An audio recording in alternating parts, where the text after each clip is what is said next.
All right. Ooh. All right. Well, there I am. There I am. Hal Ginsberg is me, is I. It is Halitics. It is Tuesday, the 14th day. Yeah, 14th day. Less than a week until the Trump inauguration. And I've been not looking forward to that with a lot of trepidation. I've had the trepidation, but I haven't been looking forward to it. But the news is there's some really good news. And I don't want to get ahead of myself. I want to be too, we've had the rug pulled out from us before. I'm not going to start the program. The first sort of topic I'm going to get to for the first time in, I guess, well over a year that I've done the program. The first topic is not going to be the death count, the number of people killed by Israel in its genocide of Palestine, because it does look, and I don't want to get over my skis too far, and the rug's been pulled out, as I said before, but what I consider to be pretty credible, reliable sources are saying we are very close now to at least a ceasefire, an end, at least for now, of Israel's ongoing killing of Gazans and of Palestinians more generally. So this is remarkably good news if it happens. And yesterday was a deadly day. I'm not going to become too optimistic. I just won't until there's actually a deal signed. It is possible it will happen today. Gosh, I hope it does. Israel-Gaza ceasefire live. Truce deal at closest point, says Qatar, as details of hostage release emerge. And I think what we have to, and look, I think this is updated 23 minutes ago. That was, I put that in my deck here about 20 minutes ago. So now we're looking at 45 minutes. So I don't know if there's anything more breaking news since then. But yeah, I mean, there is reason, to be hopeful, to be optimistic that just maybe Israel is going to stop killing Gazans. I think what causes me to have some optimism is that the Israelis are saying, yes, we're there. Yes, we're the action, not Biden, not Blinken, not the Democrats, but we're actually hearing from Israelis themselves. Yes, we're close. And that there appears to be real movement by Israel. Hamas has been agreeing to deal after deal. They've had specific conditions, which is you don't get to wipe us, meaning Hamas, off the planet, and we want you out of Gaza. Those have been there, which are, perfectly reasonable, perfectly legitimate, appropriate. But Israel's always been, no, we're not going to do it, despite the fact that Blinken and Biden said, oh yeah, we're close, they're close. But now it looks like Israel really has moved. Netanyahu really has moved. We'll get into who gets the credit for that in a moment. We'll get into whether, if it is Trump who deserves credit, there'll be any forthcoming from the Fauxgressives. And I really, and let me just go ahead and give you my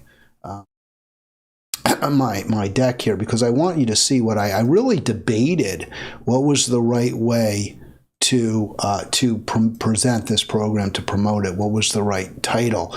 And if you look in the actual description in YouTube, what I wrote is, Israel may pause its genocide. Will Fauxgressives have to credit Trump?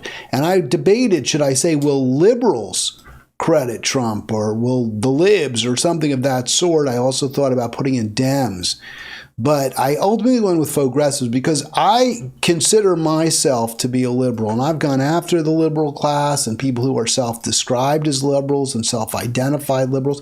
But I truly consider myself a liberal in the John Stuart Mill tradition, somebody who questions everything, who makes certain basic assumptions about what a good society looks like. Everyone, I believe everyone having enough and no one having too much is a liberal idea. I believe free speech, freedom of religion, freedom of assembly, true democracy is liberal.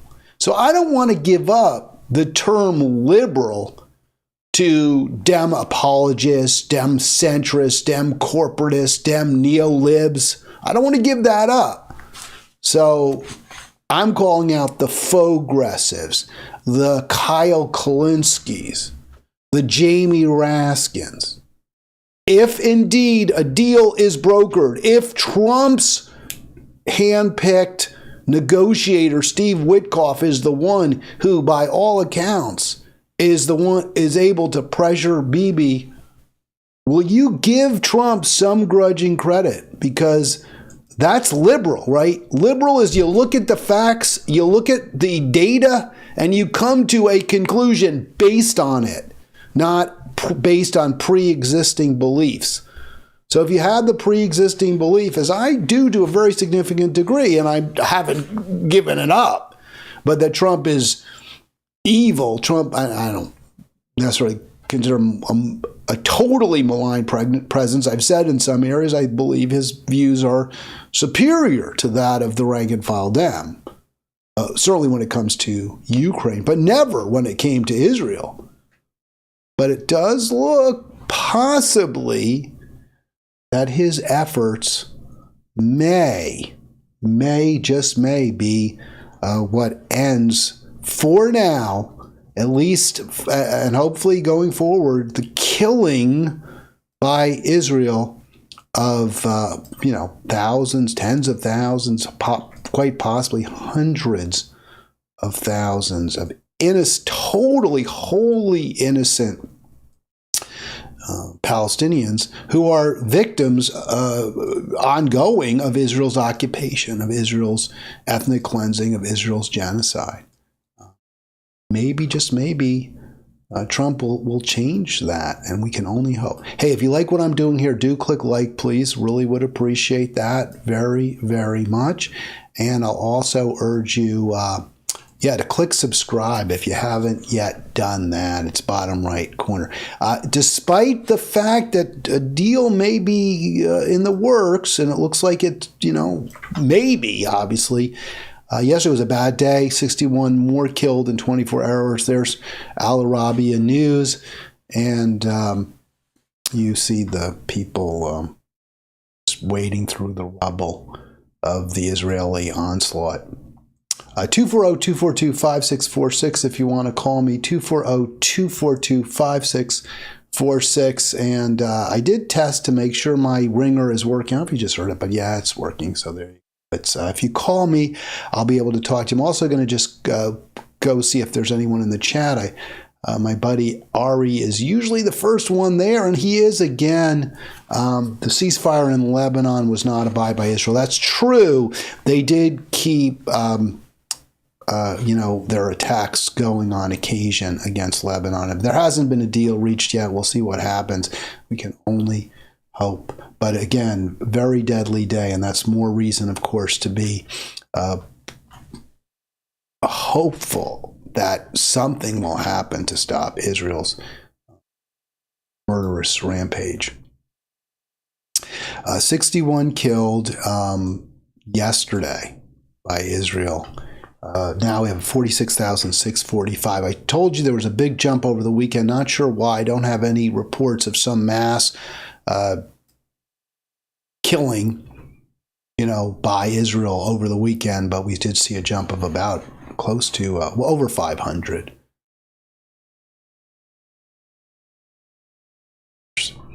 Murderous rampage has not ended.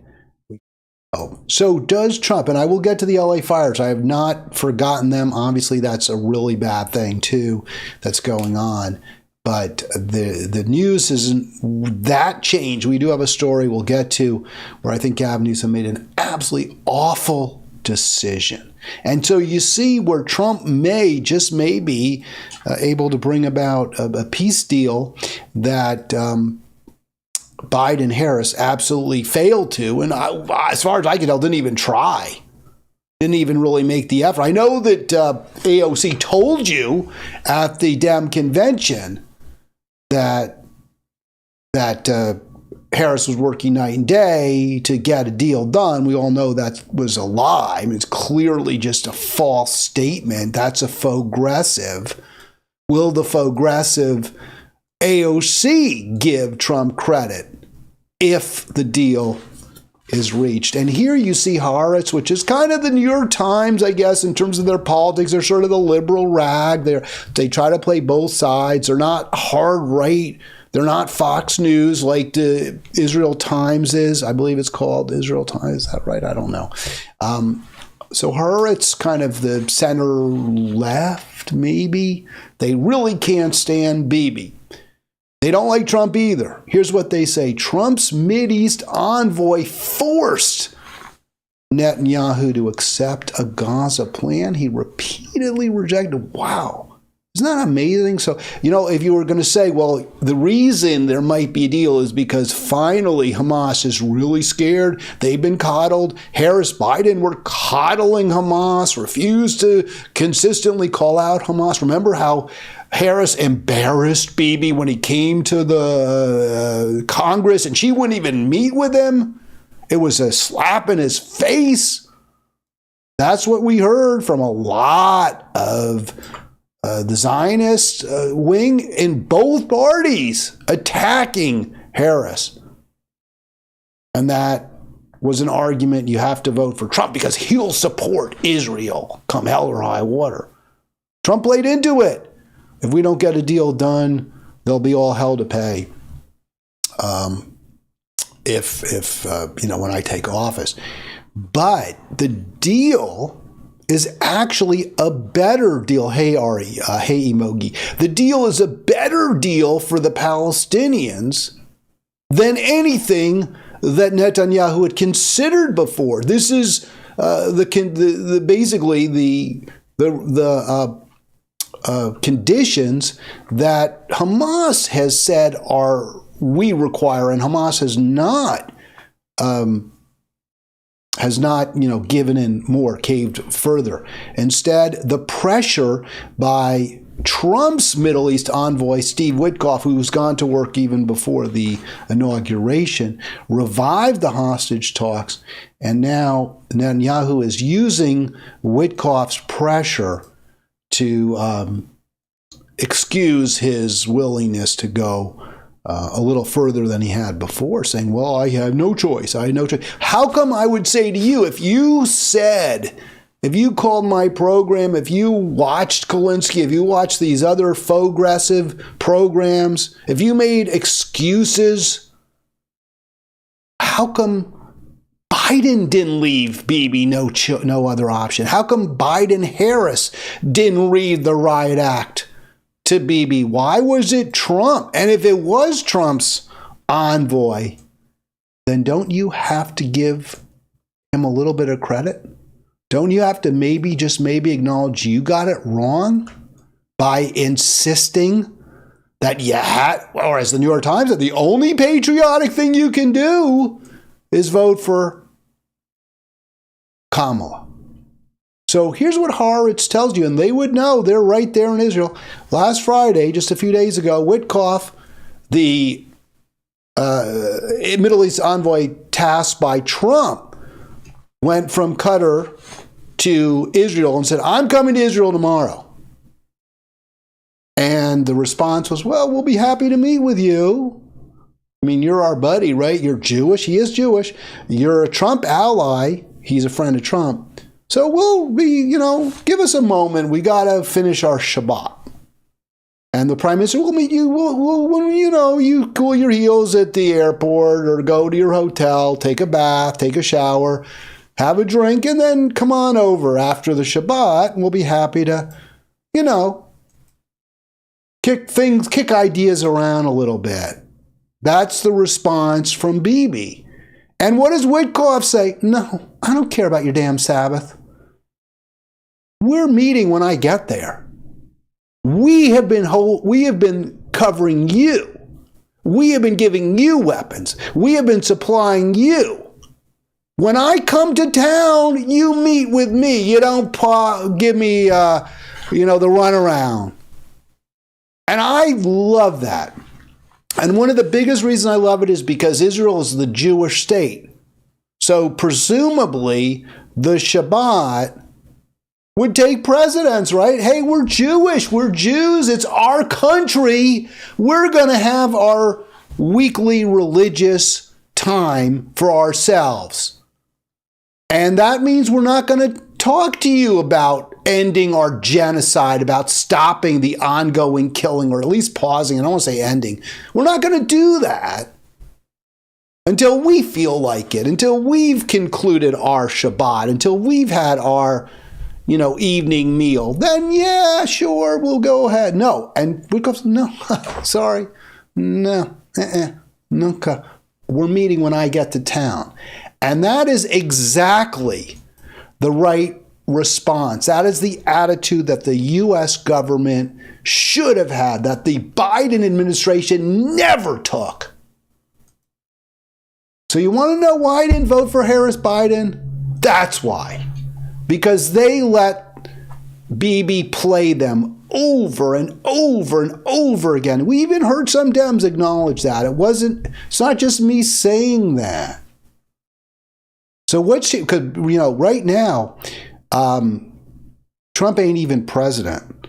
So apparently Biden said to Witkoff, yeah, go ahead. You can take the lead.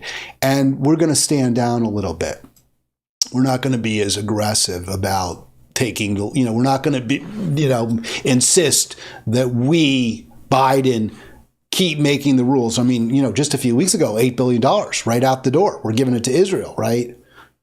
Talk about how not to use leverage, right? We'll give you everything you want, was the Biden-Harris response. I guess, I don't even say Harris because we haven't seen Harris. Has anyone seen her? She's like a Where's Waldo? We don't know where she is. But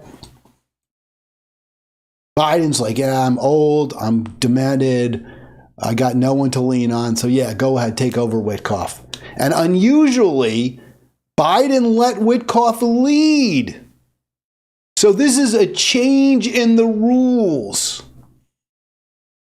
It's quite astonishing, really, when you see this. Now, it may not come to fruition.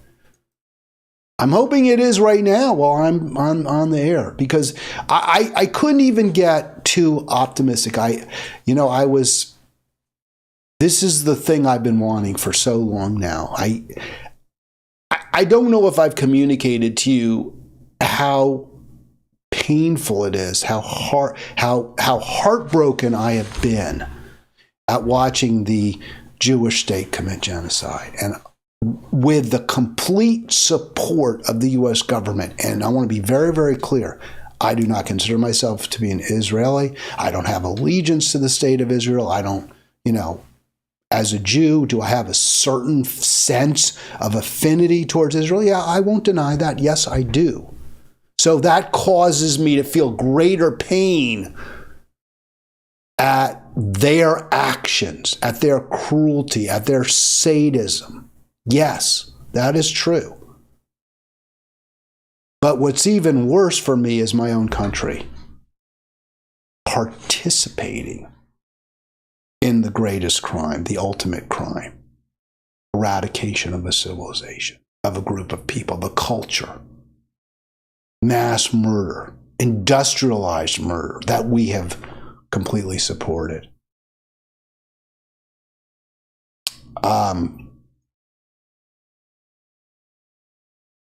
I'll tell you what, if this happens, if this deal happens, because I'll be honest, I have not at any point said to myself, gee, maybe I really should have voted for Harris because Trump, it looks really bad. Some of these appointments, I've never, because for example, and I've never said that because I look at Rubio and he's terrible, right?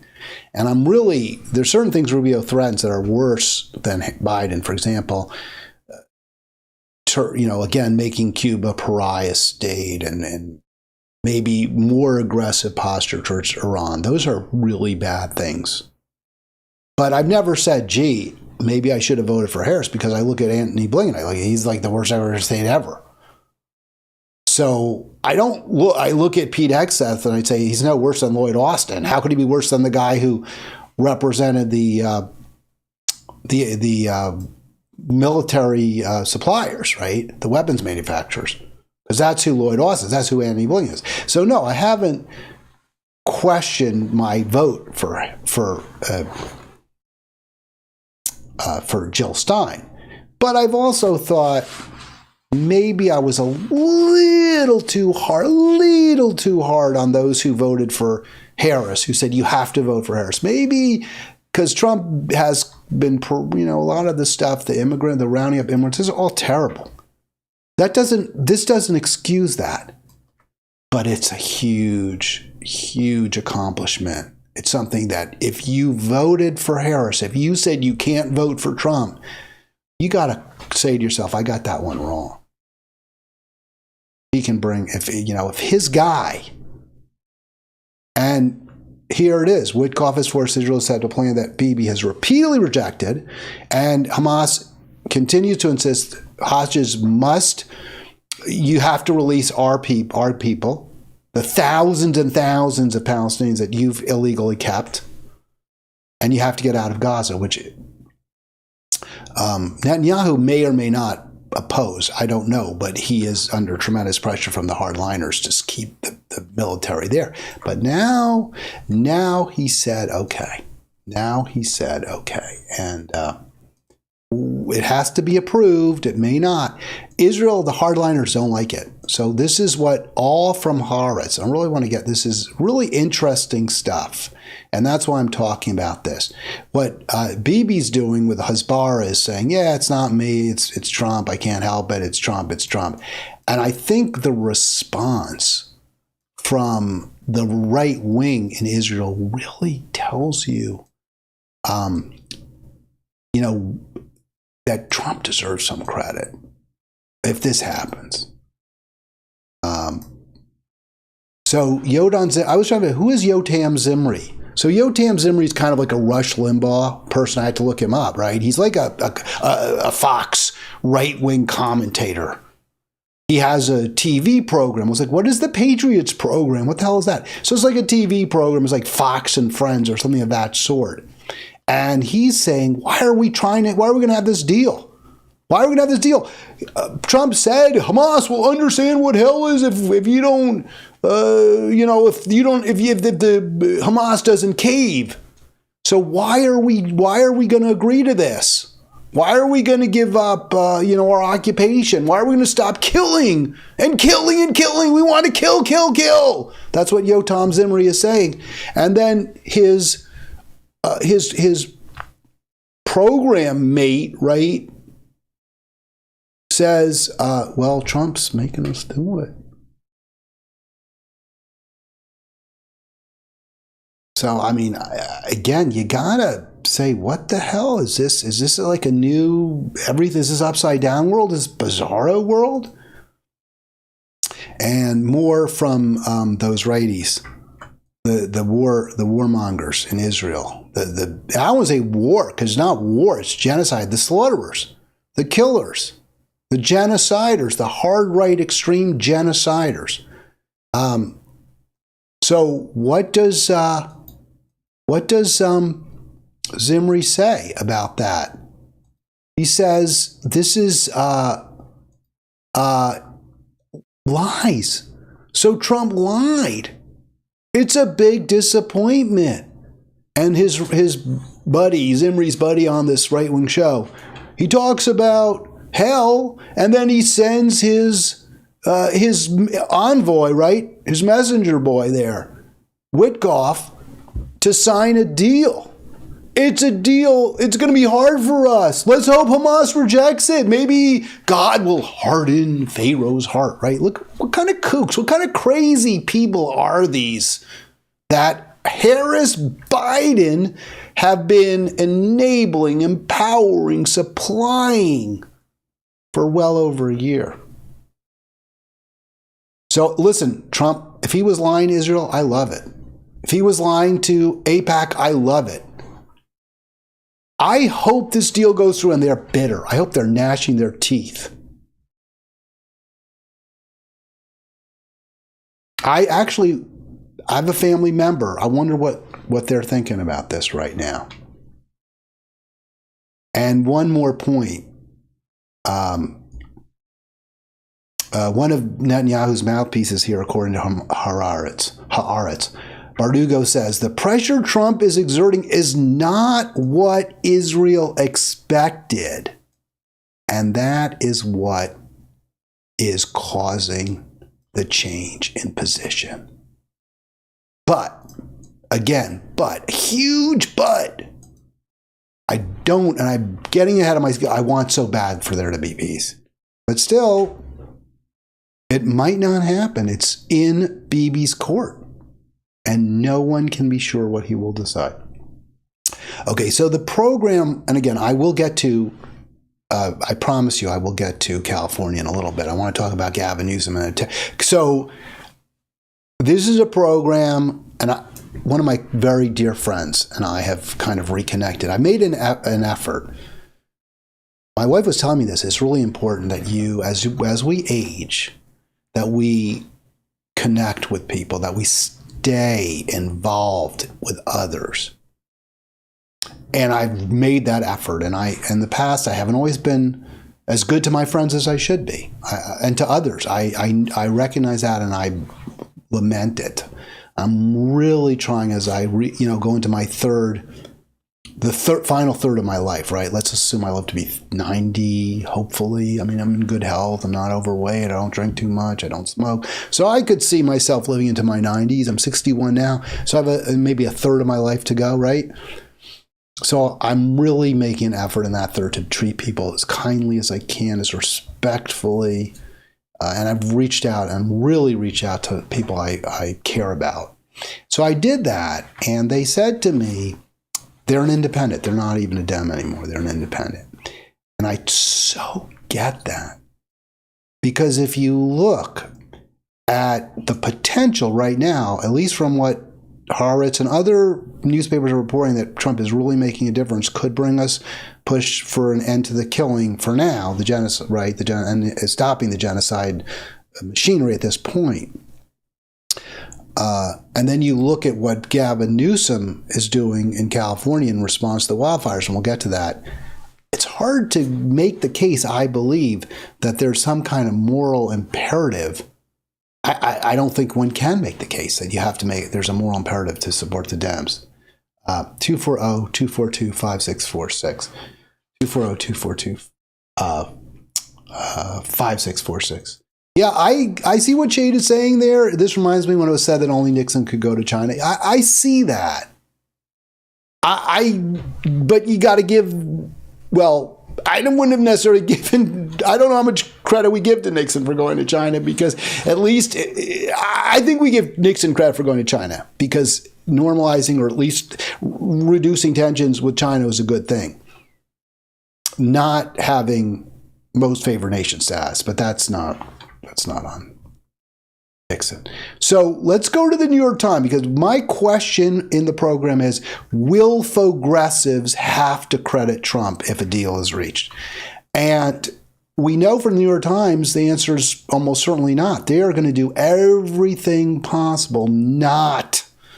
And that article in Haaretz makes it very, very clear that it's Trump's pressure, Trump's guy, Witkoff. He said to Witkoff, get this thing done. Do it. I want it done. And Witkoff says to Bibi, I don't care about your goddamn Sabbath. You meet with me when I come to town, and we're going to get this done. And maybe it'll happen. And that's the right attitude you need to have. The New York Times just will barely give any credit whatsoever. They're doing their utmost not to. So here's the New York Times reportage. Israel and Hamas near agreement.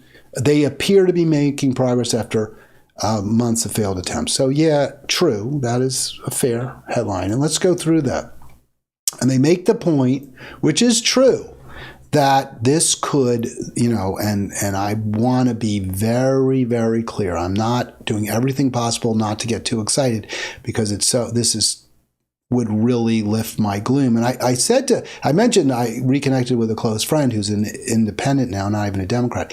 But one of the things I told them is that I've really have, and I only, this is a privilege, really spent the last 20 years or so of my life since I started the radio station, even before I worked on the John Kerry campaign, been over 20 years now.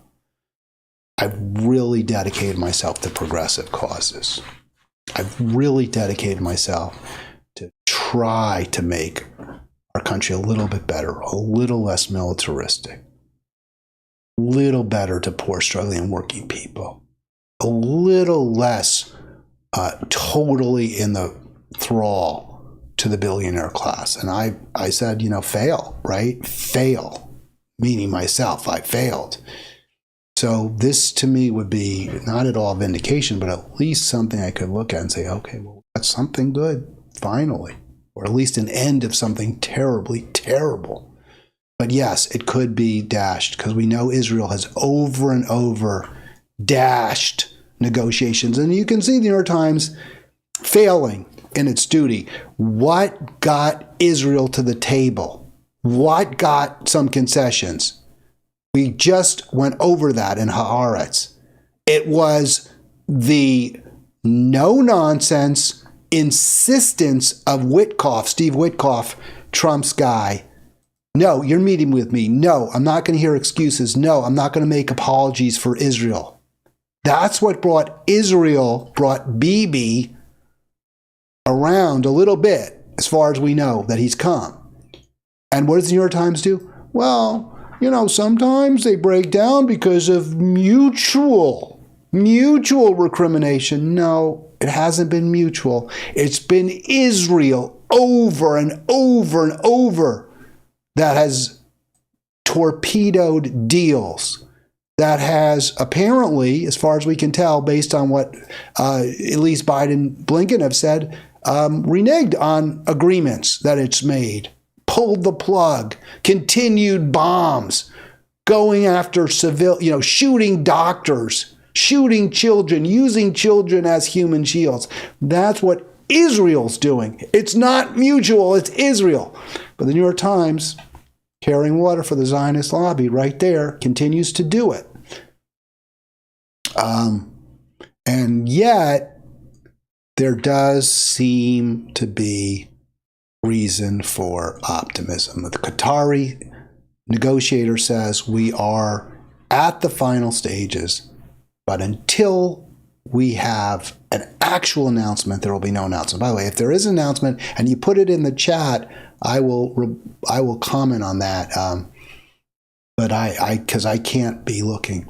And then, of course, the New York Times, there you go. You see the hell to pay quote again. The New York Times, this is, I guess, how the New York Times sees itself giving some credit to Trump is by warning that there will be hell to pay unless they're freed. But it isn't that threat that brought Israel around. It's just the opposite. That kind of statement by Trump was exactly why I was certainly very reticent at sometimes even calling for votes for Jill Stein, because I was like, well, my God, this is even worse. He's calling for even more genocide. But that's not what brought Israel around. It's not those. In fact, it's just the opposite. Remember the right-wing host, the TV talk show host said, no, hey, he gave us these promises. He said we could kill more, God, we could keep killing Gazans. And now he's telling us just the opposite. What's going on? Did he lie to us? New York Times doesn't tell you that. Doesn't tell you that at all. The other thing that I just find so absurd in here is this officials in so they're trying desperately, right, to come up to Times. The Fauxgressive Times is trying desperately to give Biden some credit. Oh, look, it's the officials pressing for a deal. No, you just saw in Haaretz, it wasn't Biden. It was the fact that Biden said to Witkoff, okay, we'll be hands off. You do it. You go ahead. It wasn't the Biden administration. This is in the face of the Biden administration's continuing placating of Israel, continuing genuflection, right? Bending the knee, Israel. And yet the New York Times, they just can't acknowledge it. They can't just say, Biden. You know, I don't think you have to say Trump's good, right, to say this. I mean, if this happens, of course he gets credit. But I don't think you have to say, oh, well, we should have supported Trump. But what you do have to say is, yeah, Biden really was bad. Harris was really bad. Because we were all saying it. It was obvious. It's only Dem apologists, Dem shills, and Fauxgressives like AOC and Raskin who were telling you had to vote for Harris. The rest of us recognize how bad Harris-Biden is, however you want to put it.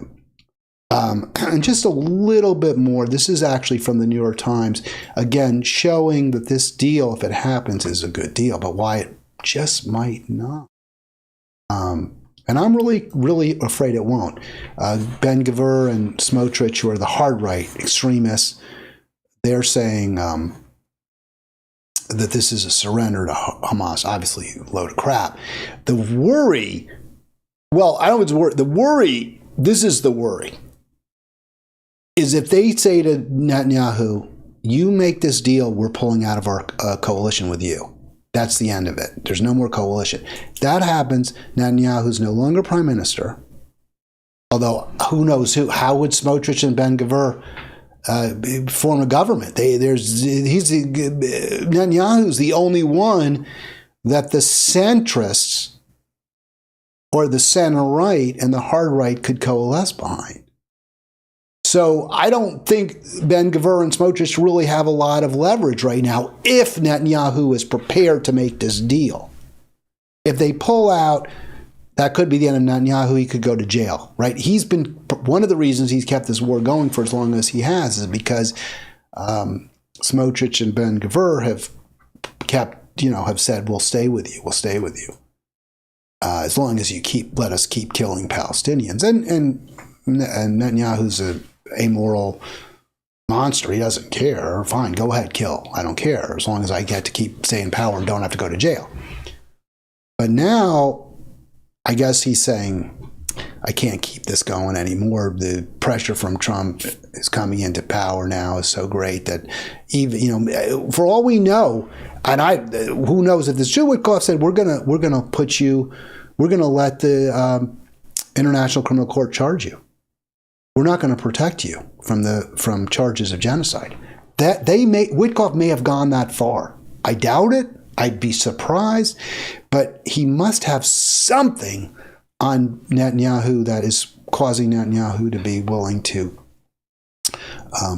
compromise in ways that really, really piss off his hard right, extremist, genocidal allies. But the important factor here is they have not withdrawn, and they have not said they will withdraw. And that's what the point that Haaretz made, that they have not threatened to withdraw yet. Say they don't like it, they don't want it to happen. New York Times says even if they do threaten to withdraw, the New York Times says, and this I think is very, very positive. Hopefully, I hope tomorrow I'll come on the program and say, well, it didn't happen. Sorry. God, I hope that doesn't happen. Really, really. But according to the Times, even if Ben-Gvir and Smotrich say no deal, we're not gonna stay in your coalition anymore if you sign it. The Times saying it'll still happen. It'll still happen, and that is grounds to be optimistic. And finally, just to point out to you again how the New York Times is such a dishonest broker and how it misrepresents and misleads. If they conclude an agreement, it would bring some relief to Palestinians in Gaza who have endured miserable conditions in displacement camps and relentless bombardments by Israel. Well, they're being murdered. They're under order of mass murder from Israel. I think ending that order is more than some relief. At least they do say relentless bombardment. So let's just keep our fingers crossed. This happens. That living death to which Israel and Harris Biden have consigned Gaza, that living death will be lifted, at least for now, for those who are still alive. And of course, so many are. All right, 240-242-5646, 240-242-5646. Question from Ari: are U.S. reps worried at all for next election, re-elections? I standing on the wrong side of Israel-Gaza issue. I think they're terrified, of course, of upsetting the pro-Israel, the Zionist lobby, and AIPAC. And AIPAC has its assorted, allies who give money and who campaign. Yes, I think the answer is yes.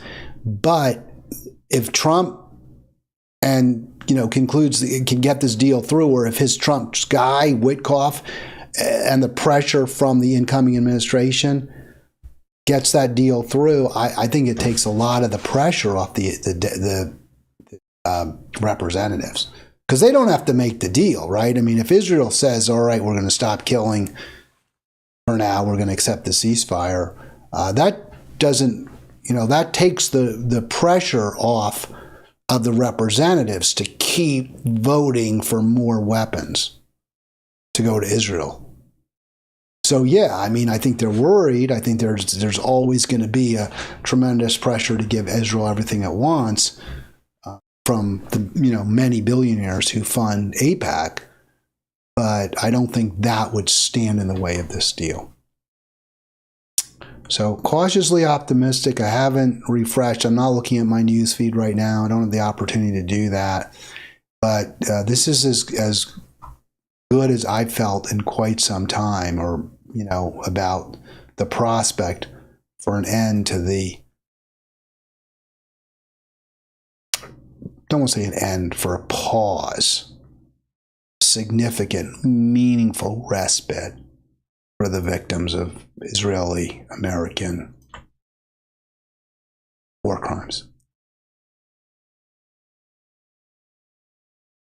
All right, let's move on to my next topic. There you go, California.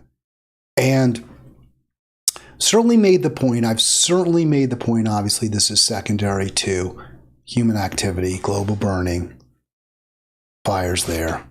Let's play this part of this video so you can hear PBS NewsHour tell you the same thing. So fires need a number of ingredients. So you need to have fuel that's going to burn. You need to have what's called fire weather. That's the dry air and the strong winds that are most conducive to allowing wildfires to spread. And of course, you need an ignition source. All right, so let me just stop it so you know who's talking. This is a NASA climatologist from the Goddard Center, obviously an expert. And he's, saying what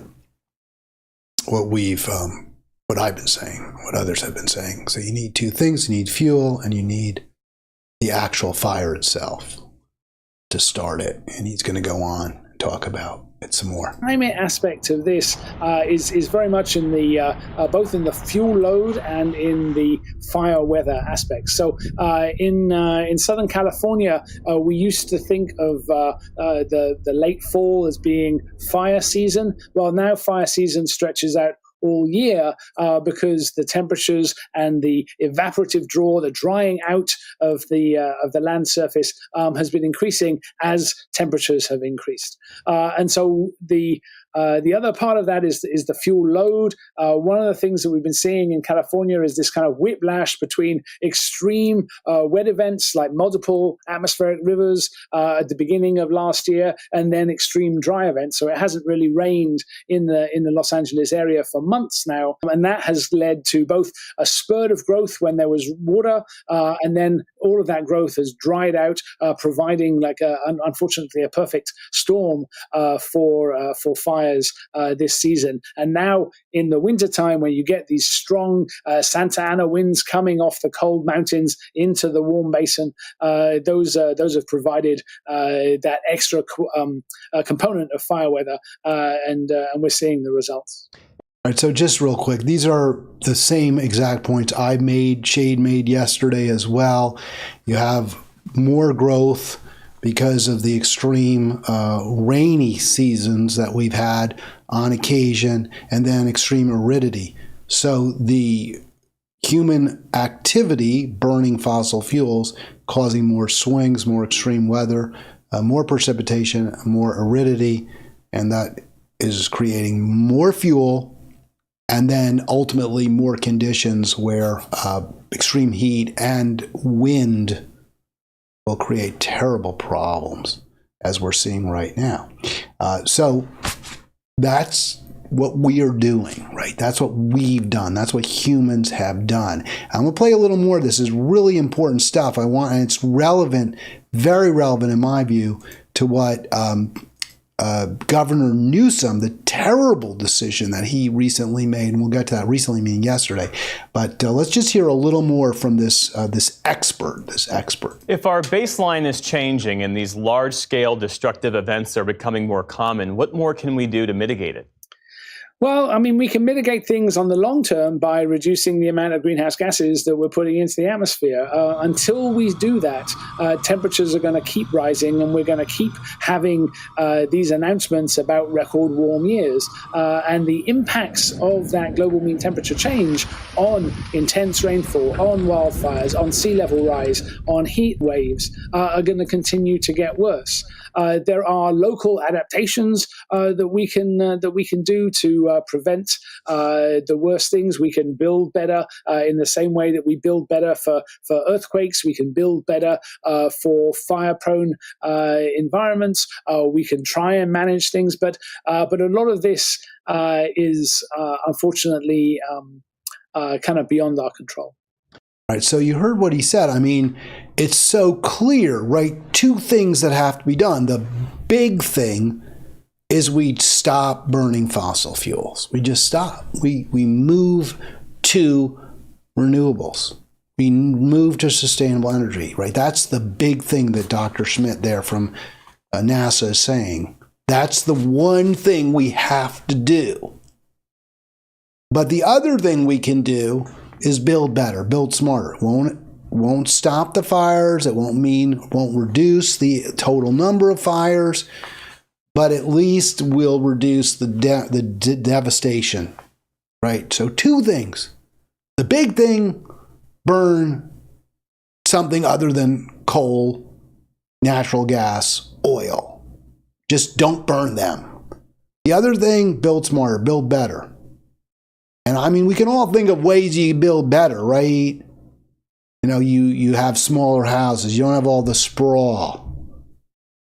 You have apartments that are kind of set aside. Maybe even you have a moat. You build them right around water. You don't have these far-flung neighborhoods where you need lots and lots of hydrants and you need lots and lots of dispersed water pressure in various different places. Big problem. Shade pointed this out yesterday. By the way, put some corrections in from yesterday's program. The aerial water fighters, the helicopters, and they have these super scoopers. It's pretty cool. Yeah, you were talking about, Shade, the salt water. So the super scoopers coming down like a pelican, I guess, and then scooping up the water. And since the fires were right close to the ocean, they can fly a couple miles inland, just dump that water right on the fire and then go back out to sea and scoop it up like a pelican in its bill. So that couldn't be done, not because it wasn't the fault of the mayor. It was because of, or you know, the city in general. There wasn't some kind of infrastructure or massive failure of leadership. It was just the winds were too strong. So to the extent I said otherwise, and I did, I was wrong. correcting that. That said, again, if you have people living close together in apartment complexes, in highly dense complexes or building, developments, as opposed to the Beverly Hills model, the Pacific Palisades, where you have these multimillionaires who everyone wants their own home with its own swimming pool, with its own yard. That's the worst possible scenario for fighting the fire, because you need to have water everywhere, all over the place. Whereas if you have people living in apartments, an apartment block, an apartment building, or just even in townhouses, then you can have the water in a much smaller area, and you can have more pressure in a few places rather than needing the pressure everywhere. And that was a big factor, right? There just wasn't enough pressure to keep the water flowing out of the hoses in the various spots. So two things, right? So what would you think should be done given that fact? Well, I would think if you were like a really far-sighted, thoughtful, intelligent government leader, you would say, we got to all get together and figure out how to, when we rebuild, we're going to rebuild in ways that we cut back significantly. We reduce the use of fossil fuels, and we also have smarter dwelling places. If not, more public housing for sure, because people need it. People need to live, but also just more apartment complexes, more townhouses. So is that what Gavin Newsom proposes? Is that what he's calling for? Is he saying we need a special legislative session? Hey, we're the leader. We're California. Good ideas come from us. We're avant-garde. We're progressive. Let's get that Democratic legislature together, and we'll brainstorm. We're going to keep everyone together in Sacramento, because this is such a huge challenge to our state. It's so expensive, it's so costly, it's so damaging. These fires, we've got to prevent it from happening in the future. We've got to build back smarter. Is that what he said? No. Let's just suspend the environmental rules. Let's just make it more likely that this will happen again. The reason you have those rules in the first place, presumably, is to reduce the likelihood of an environmental catastrophe. And if they don't work to do that, then come up with better rules. The last thing you want is just a Wild West. Oh, go ahead, rebuild however you want. You want to use wood? Build with wood. So what if it's fireproof, fire prone? It's cheaper. It looks nice. This is insane. It's the craziest decision ever. We're just going to suspend the rules.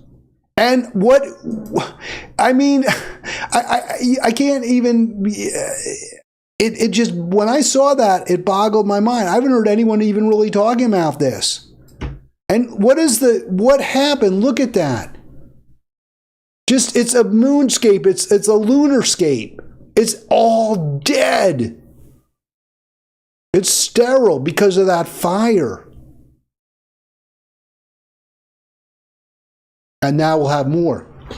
You say, well, look, you got a pool, so if you have a pool, you can use the pool, right? We want private homes with pools because they can stop fires. It doesn't stop nothing.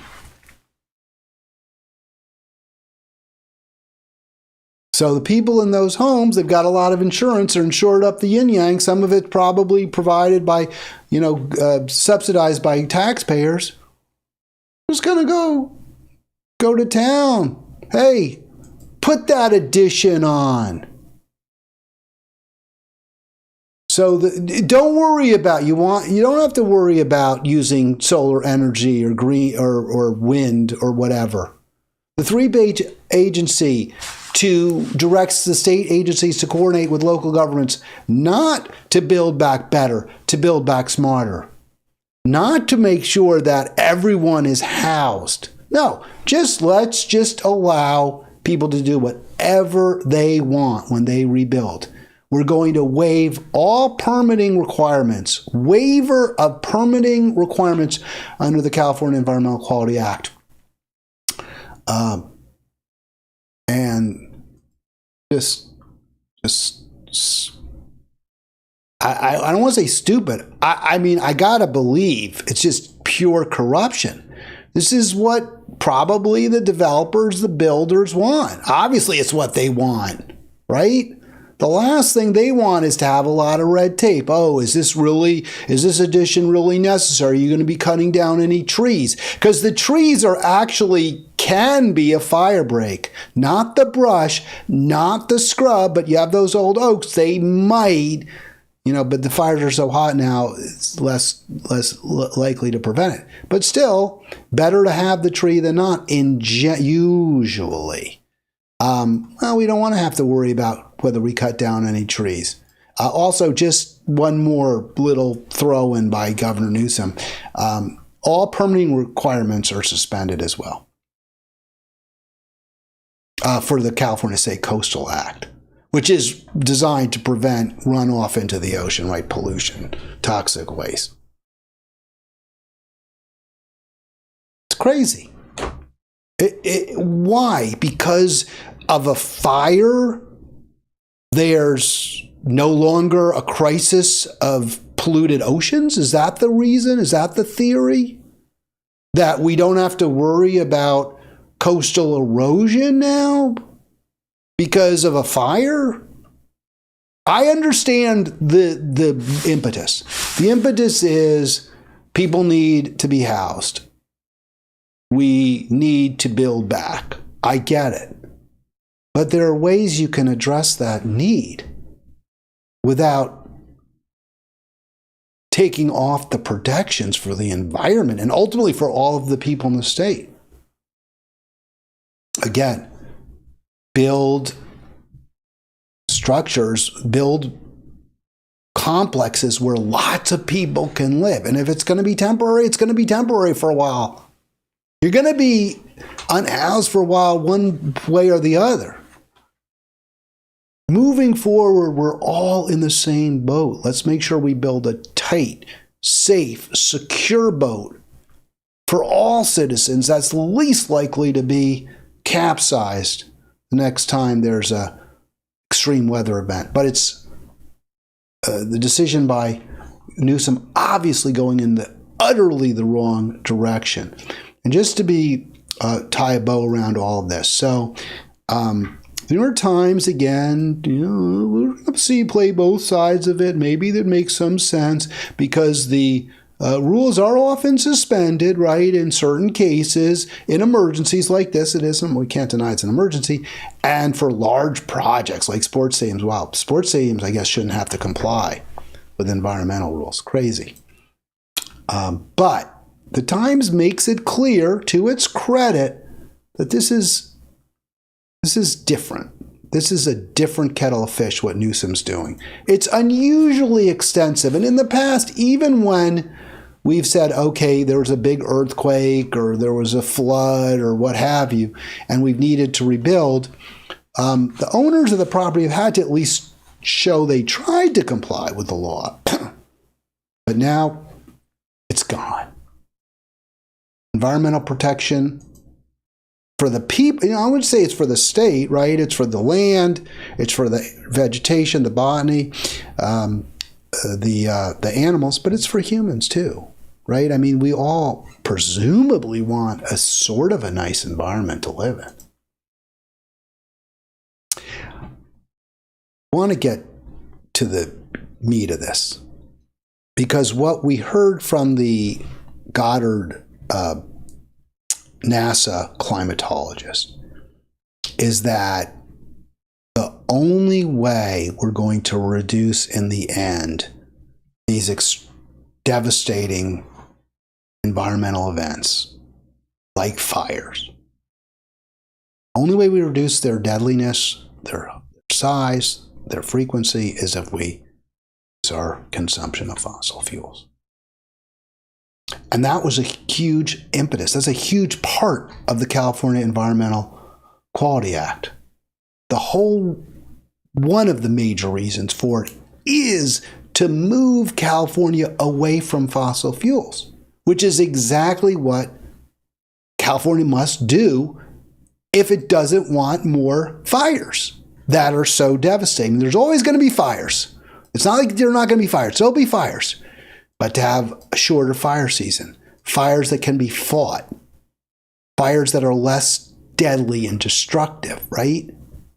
That's one of the major reasons we should be cutting back on fossil fuel use. And it's a major reason for the California Environmental Quality Act.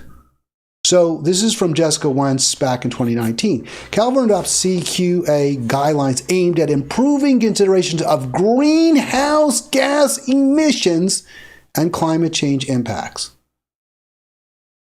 The law that Newsom just suspended is the law that presumably could ultimately be used to prevent future disasters. It's crazy. It's insane. He did the exact wrong thing.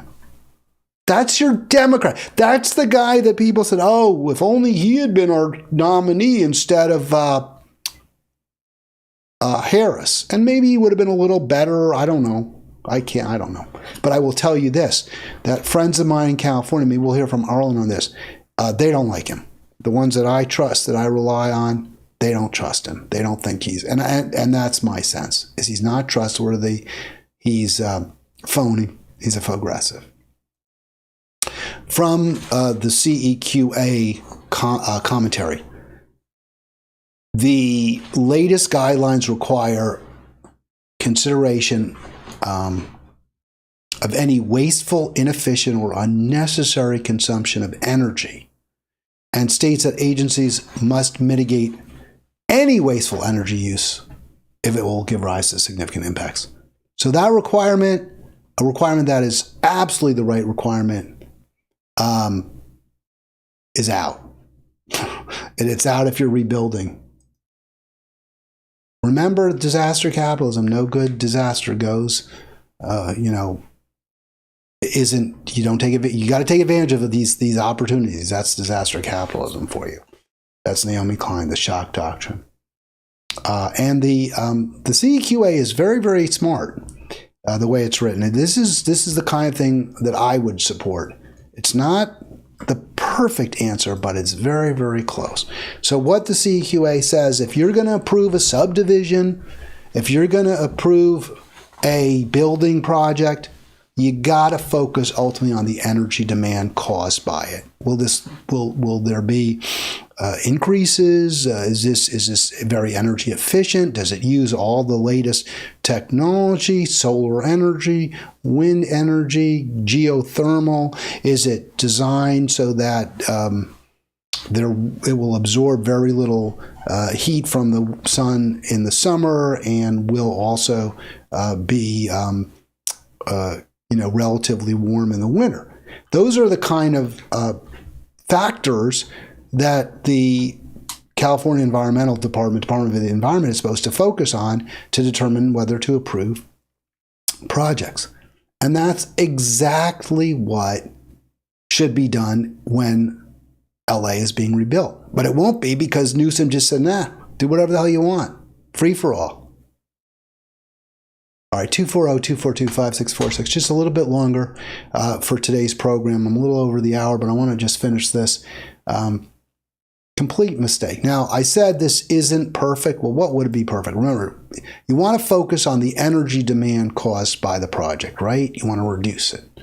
So what's the best way to do that? What's the most efficient way to reduce energy demand? Raise the price of energy. Tax it. You start charging people to, burn coal, to generate electricity for a project. They're going to burn less coal. They're going to use less electricity. You start charging them more and more for every gallon of gasoline they burn, they're going to burn less gasoline. That is the answer. But this is close. We're saying to the agency in charge, you got to consider these factors. But the problem is agencies are subject to a lot of political pressure. There can be political compromises. There can be corruption, right? If you're the tasked with the ultimate vote on whether to approve a project, the project's the contractor may bribe you, quite simply. Give you money. Approve the project. Here's a $500,000. Approve the project. That happens over and over and over again. Can't really do that if you got to just pay for every time you want to, fill up your car. You got to pay $10 a gallon, $15 a gallon. Who do you bribe to give you cheaper gas? You can't do that. So that's the best solution. But regardless, Newsom did the wrong thing. He should be concentrating right now on alleviating the people who are in most need, whose situation is most pressing, urgent. Make sure everyone has enough to eat, everyone's a place to sleep, everyone is safe, everyone is secure, and then let's be really, really, really smart, because California hasn't been really smart in the past in how we rebuilt. And my final point, and then I'm going to call it a program, I was really intrigued by this from a lawyer, a law firm, Annette Phelps, in a commentary they had based on a California Court of Appeals decision, which ruled that a project could not move forward based on the CEQA, because the court said the project proponents didn't demonstrate that they had considered solar energy for that project, and that it wasn't the ideal solution for the problem. So what the CEQA, which Gavin Newsom suspended completely, wiped it off the books for rebuilding in the wake of this fire. And there's a tremendous amount, billions and billions and billions of dollars worth of damage that will have to be rebuilt. So an enormous amount of construction to come. And the builders won't have to say, well, we looked at solar, we looked at wind, but we ultimately went with coal-fired electricity generation. Why? Why'd you do that? They won't have to answer that question. So that's your Democratic governor. That's your progressive. That's the guy who maybe could have beaten Trump. I don't know. But is there any better reason to look at alternatives? Say now is the time, just like now is the time in Los Angeles to look at smart rebuilding, efficient rebuilding, clean, green rebuilding. Is there any reason now not to look at alternatives? Aggressive alternatives to the Democratic Party. Thanks for being part of Halitics. Thanks for comments. Thanks for watching. Don't forget, click like. I really want you to subscribe if you haven't yet done so. I'll be back tomorrow.